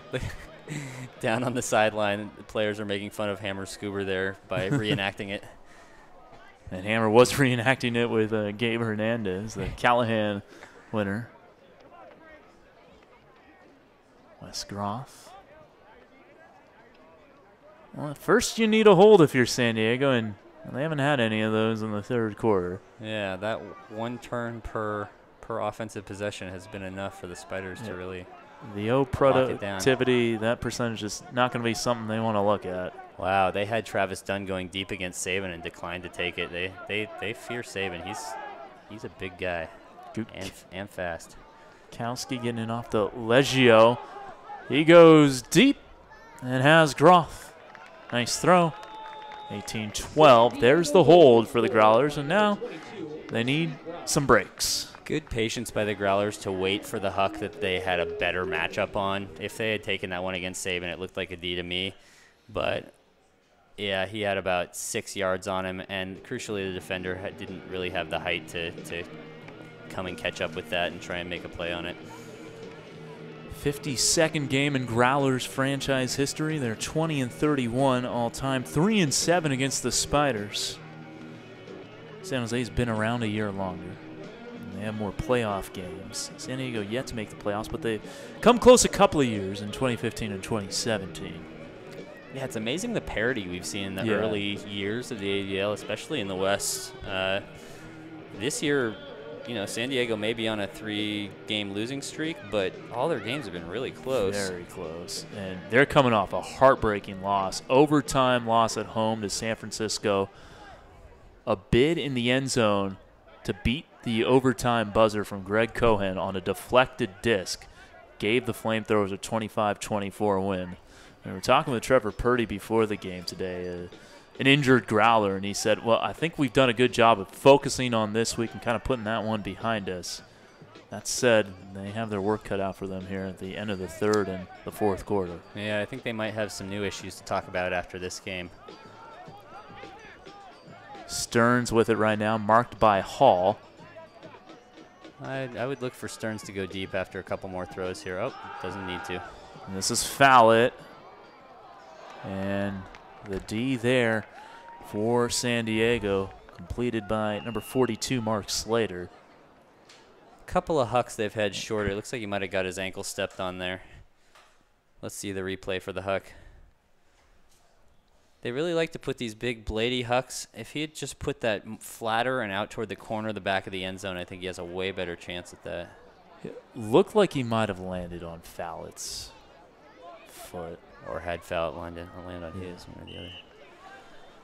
1:36 to go, third quarter.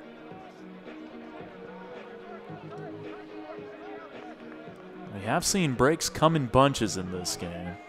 It is a game of runs.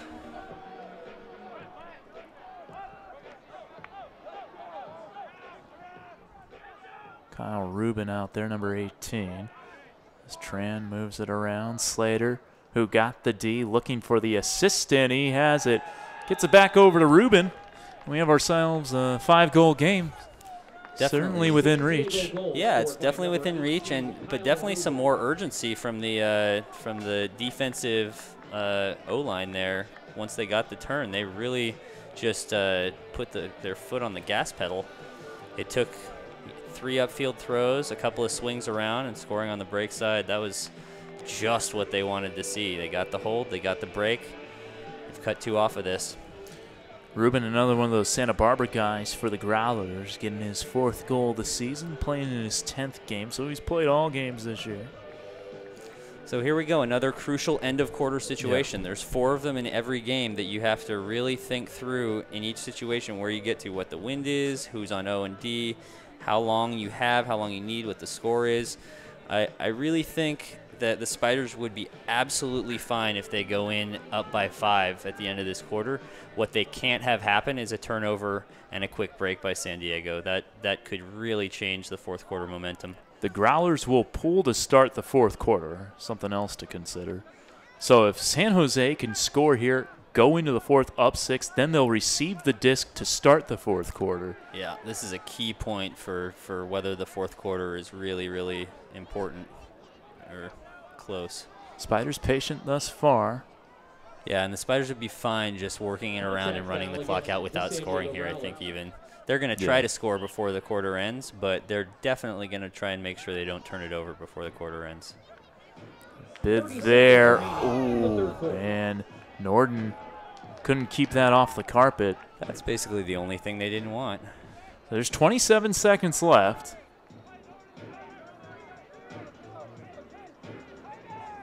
Yeah, they look pretty disorganized on defense for the moment. I think the Growlers are going to have a good shot at the end zone here with 14-10.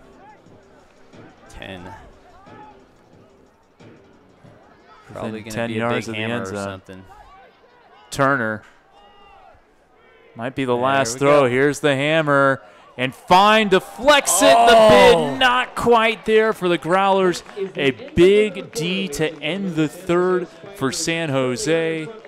Great D by Fine. They had a second effort at it, the Growlers did. Here comes the replay. But he ran into his own player and was unable to get that second effort. His player bidding landed on his leg as he went to lunge for it again. That was too bad. Well, that'll take us to the 4th, and that could have really been a big point for San Diego. It stays at 5, and San Diego will pull to start the 4th. We'll get that action on the other side of this break. You're watching the Spiders and Growlers. It's the AUDL live on Twitch.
Fourth quarter about to begin here.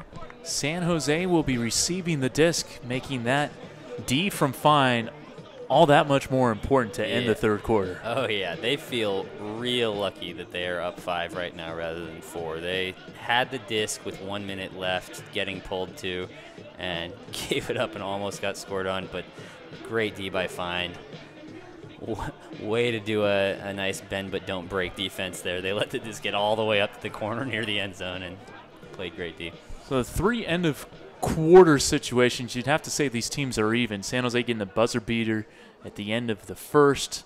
San Diego scoring 17 seconds to go in the second quarter, and then neither team scoring in the final minute of the third. Yeah, I mean, I'd give the edge 2-1 to the Spiders on that. Oh, big drop. Lynn unable to hold on to that one. That'll work against his plus-minus. Here's Dunn.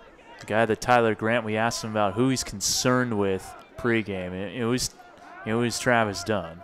Yeah, he's a horse. There's Hume. Lynn marking the handler. That being Leggio. See, if he doesn't get that disc way up in the air, that's a layout D right there. They're playing hard man defense. Turner, nice flick for Griffin. And the co-owner has a deed by Fallett. That's not the duck he wanted to come out there. He definitely wanted to throw that higher in the air. A little more than a minute gone by in the fourth.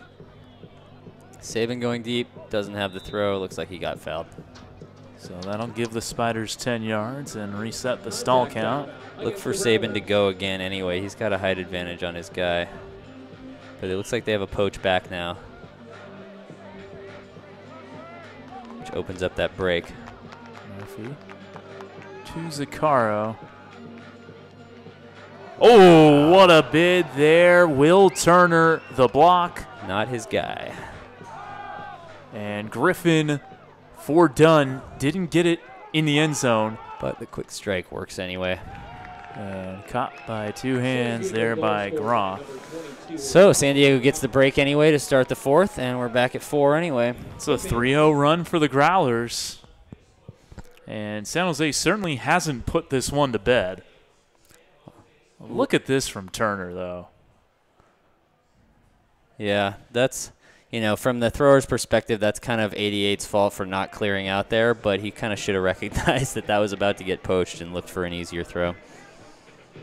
And like you mentioned, Pug, when the play initially happened, that wasn't his original guy. No, that was him reading the thrower really, really well. He could see the whole play happening right there, and as soon as he saw it going to his right rather than his left, he was breaking on it, and he was going to bid no matter what. 10-12 to go. It's 18-14. Things getting a little dicier here at Foothill College. Interesting, I think, is the word. Yeah. Ultimate's always interesting, Pug. But it's less interesting when your team's up 8 and there's only a few minutes left because the other team really doesn't have a lot of recourse. Indeed. I'm glad we're not calling the Madison-Detroit game that was 37-8 a couple of weeks ago. Speaking of Madison, they won by 1 tonight against Chicago, 22-21 in Naperville, Illinois. Has Chicago gotten better or Madison gotten worse or both? I mean, Madison's 8-1. They only have 1 loss this year. It was to the Raleigh Flyers. They're still dominating that division. It's true. They do look like they have maybe a few more chinks in their armor than previous years, though. We shall see when the AUDL playoffs get here. But good for Chicago, I mean, coming up. Yeah, good stuff. And you know, more to that point about parity you made earlier. Lassiter, Fallett, back to Lassiter. Dinkin and Duncan. Looks like San Diego wants a pick called there. It looks like the receiver's defender got very picked. Are we going to get an integrity call here? They might be appealing for an integrity call. I don't think the refs are going to give it to him. Oh. Now they're going to call it. Yeah, they're going to Crawford, the integrity call. Well, that's nice of him. Let's see if the Spiders can get it off this sideline. I know they're okay jamming it, but they really want to score on the left-hand side of the field if they can. So it's still 18-14. And miscommunication. Thought he was coming back for the easy one. Now the Growlers a chance to cut it to 3. Aiden Hall. Ruben got a goal earlier this half. Wow, they're lucky that was not a D. That was a pretty lazy throw. Good bid there from Fowl. It didn't quite work out for him. Yeah, but the Spiders, if they keep bidding, they're going to get one here. And San Diego's just used its second timeout. They saw those close plays that should not be very close, and I think they decided to get some trusted players on. 8:53 to go. We'll take a break. 18-14. San Jose leading the Growlers. Back after this on Twitch. All right, yeah, no problem.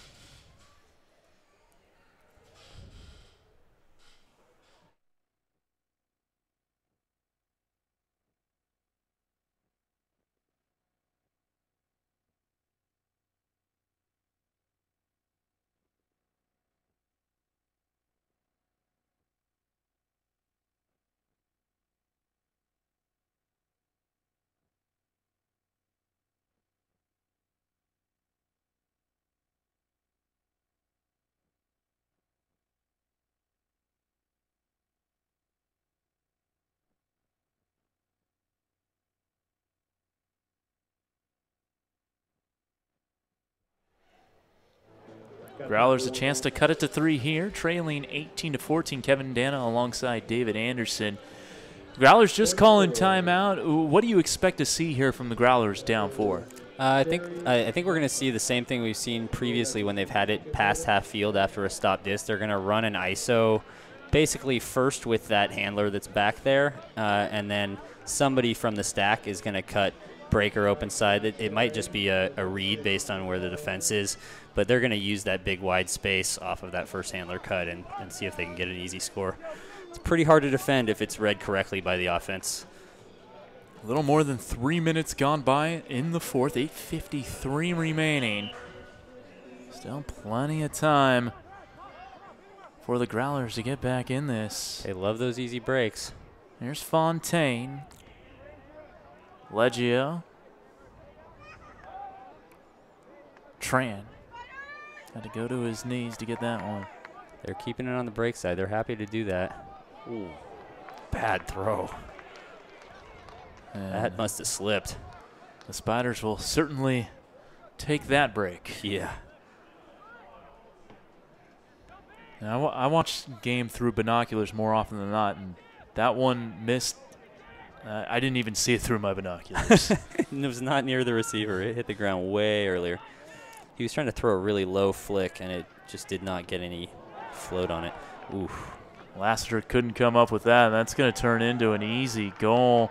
Catching that one, Fontaine. So the missed throw does not hurt the Growlers, and it's 18-15 with 8:04 to go. Yeah, Lassiter not happy with himself walking off there. He's a big boy, which means he does not change direction extremely quickly. So if the dump comes to the side he's not expecting, it's actually a pretty difficult catch. I know it hit his hand, but he was kind of going the opposite direction from where the throw went. A little miscommunication between him and the thrower. It looked like he was slapping it to a teammate at one. Oh, no, he was trying to go for the trailing edge grab. He just wasn't expecting it to go that direction early, and so he had to make that bid to make up for it. I mean, he wouldn't have minded if it got back to a teammate, but he was trying to catch it. Logically, he was trying to catch it.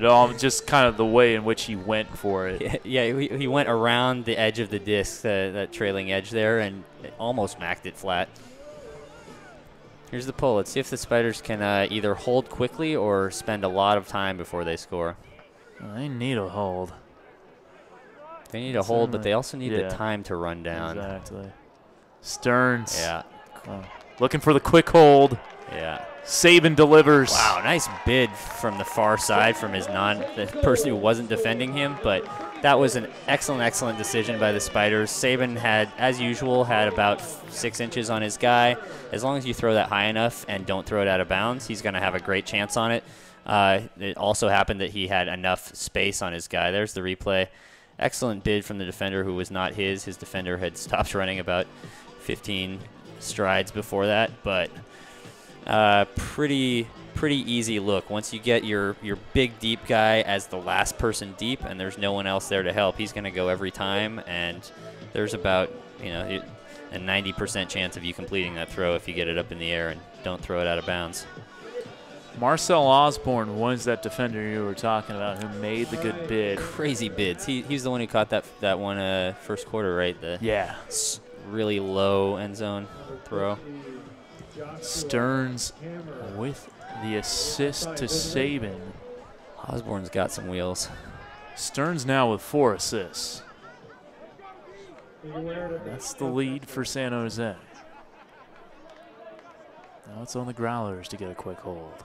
San Jose looks like they're switching to a little bit junkier of a defense too, trying to make the Growlers throw a lot of throws. Ooh, almost D for Norden. And also almost a potential contact foul. Yeah.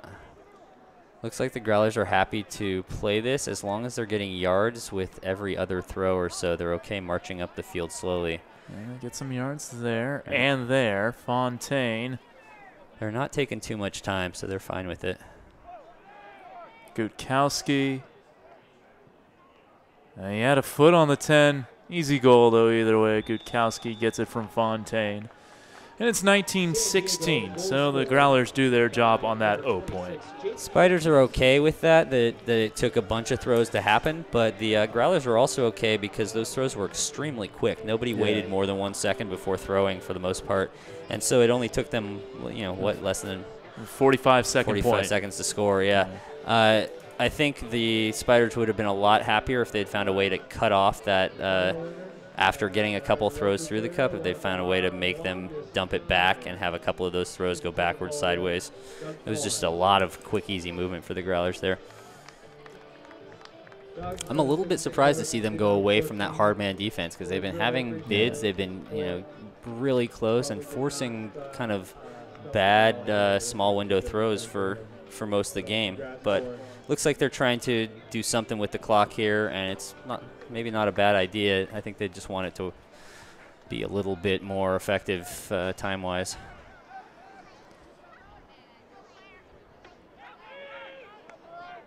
Murphy to Sakaro. Started with Chang and goes to Young.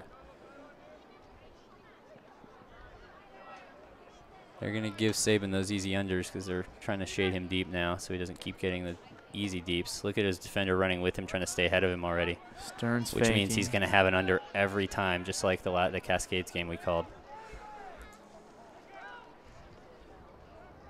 Spiders certainly wouldn't mind a lengthy O point here. Yeah, they're getting some of their big deep cutters coming under again. Stearns finding Young.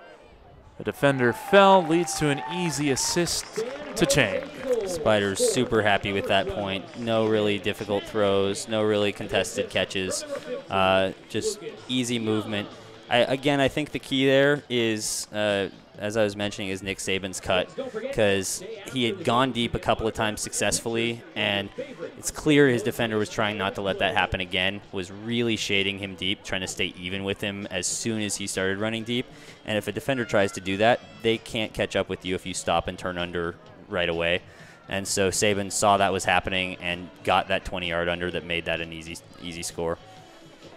Spiders by 4, just about at the midpoint of the 4th. Young came into this game with 6 assists, a nice completion percentage of .967 for the UC Davis guy. Missed last year with an injury. Former San Francisco FlameThrower, played for SF in 2014 and 2015.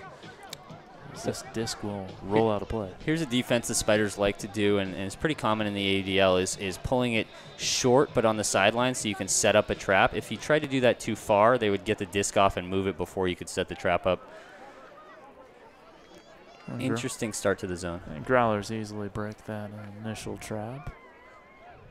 Yeah, the question is how many of these easy dinks and dunks actually get yards, and if it's every other one getting yards, then they're going to score pretty quickly.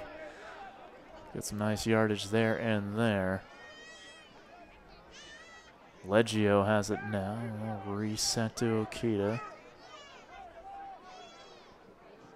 This is Tran. Nice throw for Gutkowski. Has more marking him. Good use of space by the Growlers. There's that lefty flick break.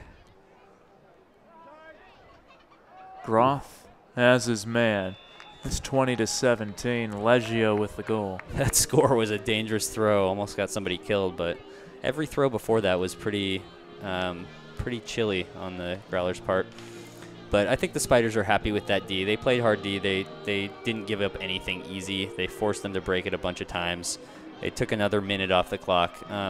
What the Spiders really care about now is holding on offense easily the rest of the game. It's a 3-goal Spider lead. They're happy to get a break, but what they really want is holds right now.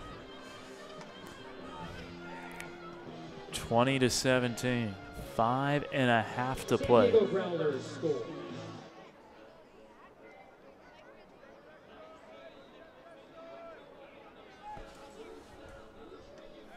The official goal scored by the Growlers, number 13, Don Reggio. It's definitely more interesting than if it was an 8-point Spiders score. Yeah. Or lead, but.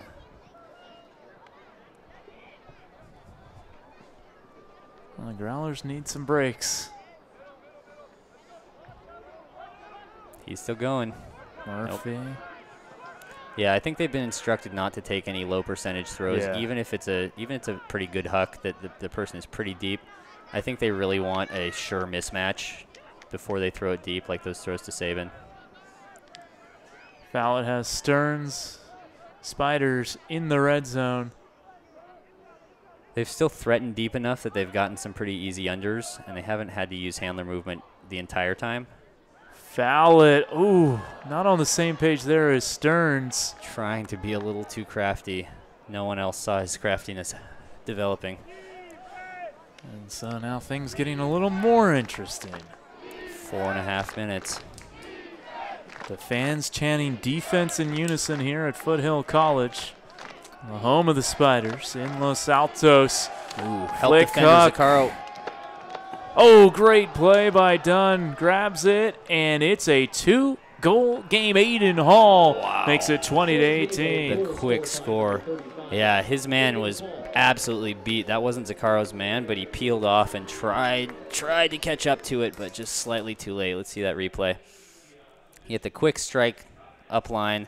Look how his man is completely beaten, but Zaccaro pulls off and tries to give a bid, but just a really good grab by Dunn. He took the space that he needed to, used his big body, long arms, made sure he's going to be the first to that disc. Zaccaro didn't too much of an option other than to foul and make a dangerous play.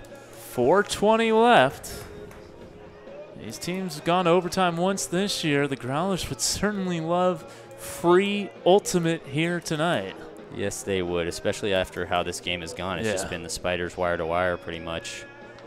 If they pull it back here and go to overtime, you got to feel like they have a chance to win a strong chance to win the game. Yeah, Pug. The last time this was tied was 2-2. Yeah, it feels kind of like that Warriors-Cavs game where Warriors came back, forced overtime, and then it was just not close. This was an 18-11 lead at its largest for San Jose. Yeah, it's funny. They've listened to the advice to not throw any hard throws except when they got to the end zone. Let's see if they can be chilly all the way this time. That'll help. Foul it to Norden. Good movement here. So far, they're taking the easy for sure. They've had some looks deep that they normally would have taken.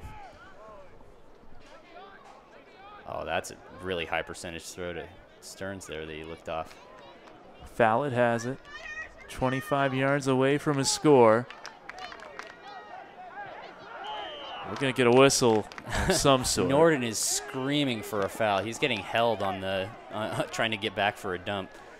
So 10 yards there for San Jose. 3:18 to go. They've already taken more than a minute off the clock. Yeah, they would consider this successful if they score. They've taken long enough here for sure. Saban coming under for free again. Dumps it back to Stearns. They're just going to keep taking the easy if they can help it. Jackson on the reset. Norden, and that'll do it. Aaron Shee with a much-needed goal for San Jose, and that's how you do it. 1:24 off the clock. Spiders, back up by 3. Yeah, great break around there. She was in an absolutely great place. He knows that Norden can throw it from anywhere, no matter what the mark is trying to take away, and he just knew he was going to be able to get it to him there. Great play. Princess with his 4th goal of the season. That's his ultimate nickname. Yeah, I think the Spiders are really happy with that 0 point. They took a lot of easy throws. They didn't have anything that they actually took that was difficult. They definitely thought about taking a bunch of difficult throws. You could see fakes go up to cutters that could have been open. They probably would have thrown to who had maybe a couple inches of mismatch and 5 steps. But if that's not a perfect throw, the defender has a play on it, and they just wanted to only take things the defenders didn't have an easy play on. And Pug, you mentioned the need for San Jose to be chilly on that possession. It certainly looked like they were calm, cool, and collected the whole way down. Yeah, absolutely. They didn't. There were no points where you're just like, oh, I'm so glad he got that. They were all easy throws. It was a difficult throw that Norden made, but it was not a difficult catch. That was a throw that he's very confident in. I don't think he would consider a difficult throw. So 2:56 to go. Still time for the Growlers. Yeah, so the Growlers need a hold here and then 2 breaks to force overtime. That's not an unheard of proposition. If you get a really easy hold and then get 1 break, that second one comes really easy because the momentum swings immediately from those 2 points. You're taking a look at Aaron Shee getting dapped up by his teammates on the sideline. He's number 2. Fallon giving him a high five. Princess has done well here as of late. Cal Poly guy.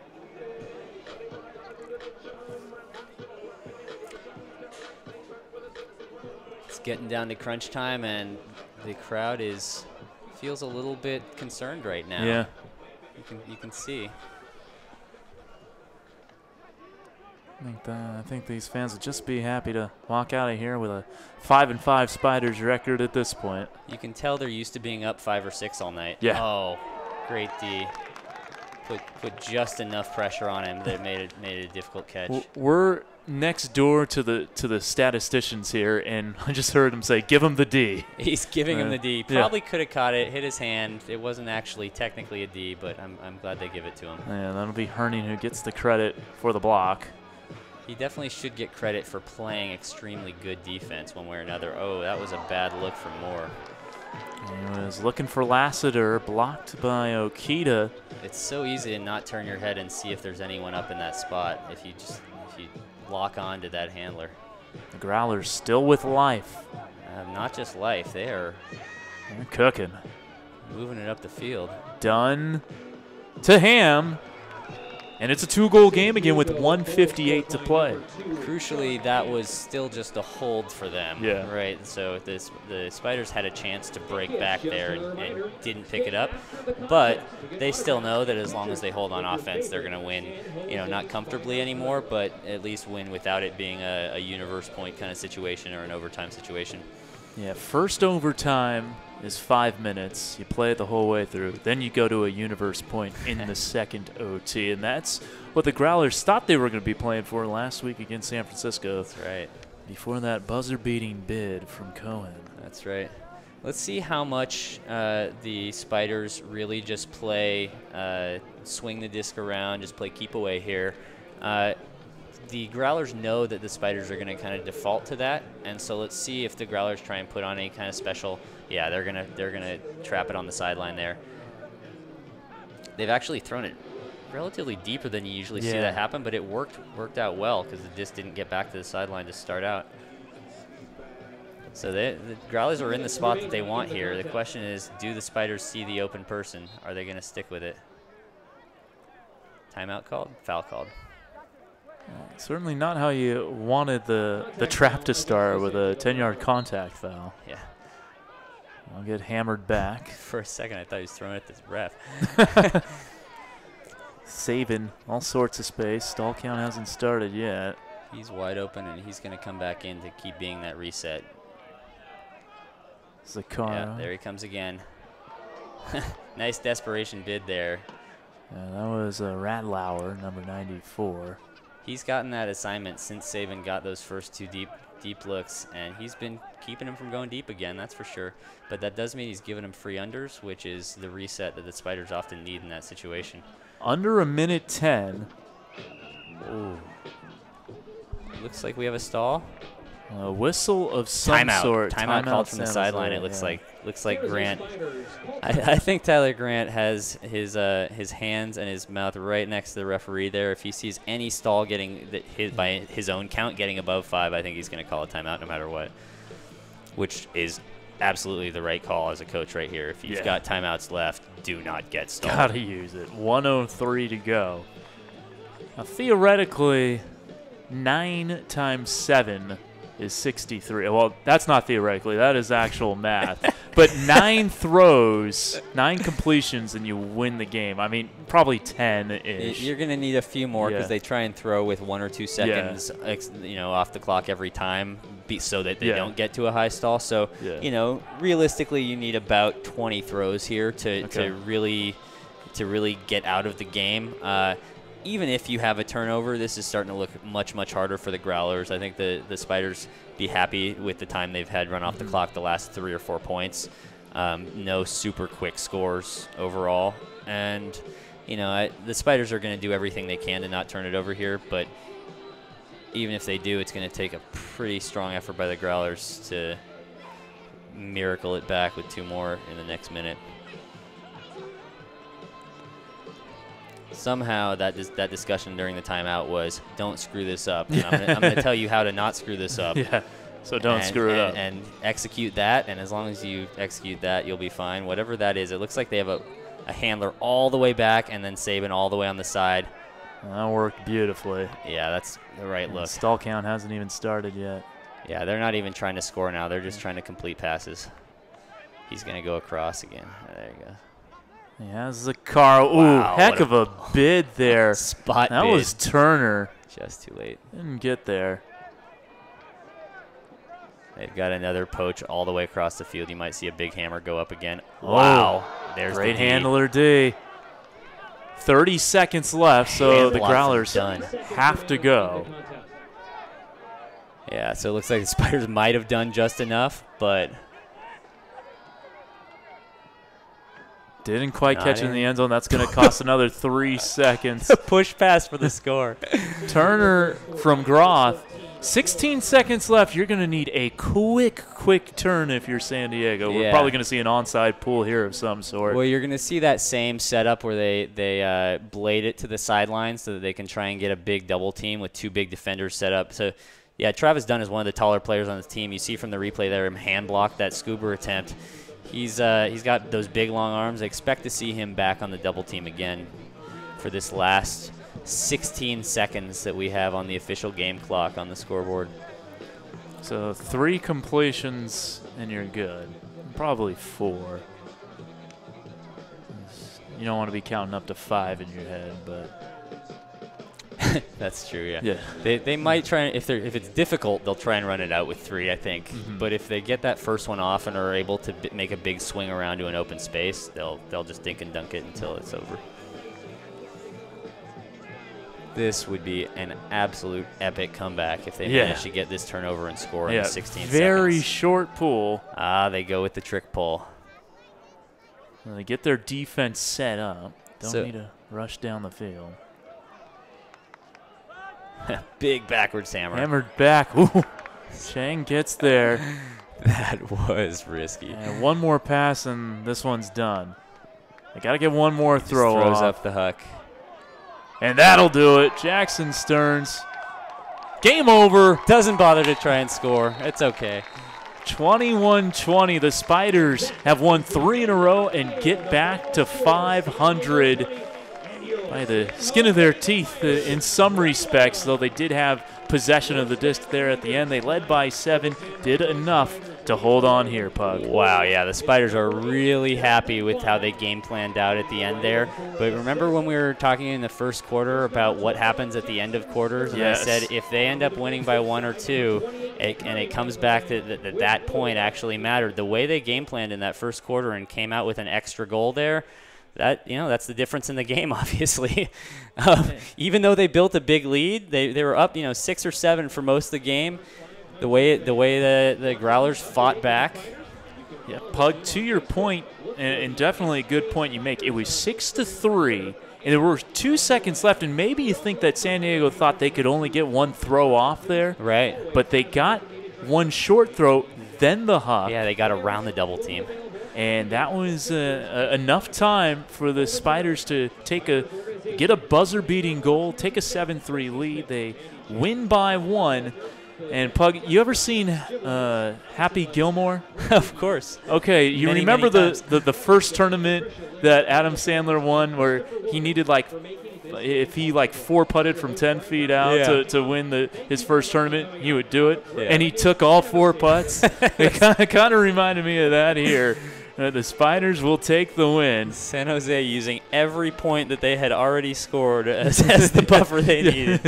And more importantly, they get the tiebreaker over San Diego. That's right. They now have a 2-1 season lead over San Diego, so they know that if they both end up 8-6, that's probably the most likely scenario, I think, where the tiebreaker would matter. Mm-hmm. If they end up in that situation, they're going to come back and be happy that they game planned those end of quarter situations the way that they did.